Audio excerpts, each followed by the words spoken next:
सौभाग्यशाली तोता। बहुत समय पहले की बात है। एक छोटे से गांव के पास एक सुंदर जंगल था।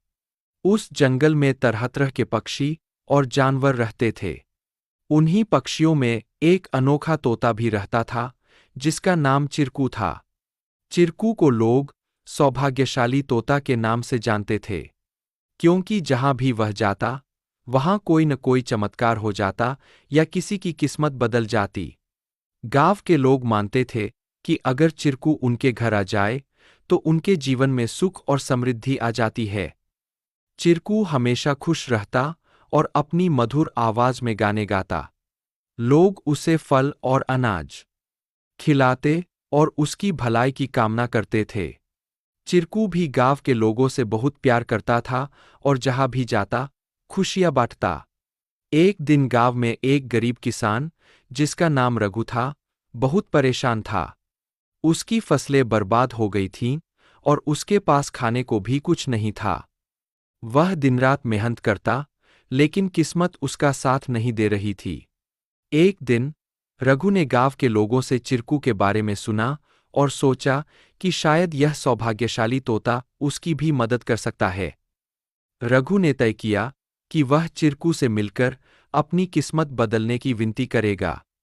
अगले दिन वह जंगल की ओर चल पड़ा और चिरकू को खोजने लगा। बहुत ढूंढने के बाद उसे चिरकू एक पेड़ की डाल पर बैठे हुए मिला। रघु ने बड़े ही आदर के साथ कहा। चिरकू ने रघु की बातें ध्यान से सुनी और उसकी आंखों में दया उमड़ आई। चिरकू ने अपनी चोंच में एक छोटी सी चमकती हुई पत्ती उठाई और रघु को देते हुए कहा, यह जादुई पत्ती है। इसे अपनी जेब में रख लो और जब तुम अपने खेत में काम करने जाओ, तो यह पत्ती तुम्हारी किस्मत बदल देगी। रघु ने धन्यवाद कहा और वह पत्ती लेकर अपने घर लौट आया। अगले दिन वह अपने खेत में काम करने के लिए गया। जैसे ही उसने खेत में जुताई शुरू की, अचानक से बारिश होने लगी। उसकी सूखी जमीन हरी भरी हो गई और थोड़े ही समय में उसकी फसलें लहलहा उठीं।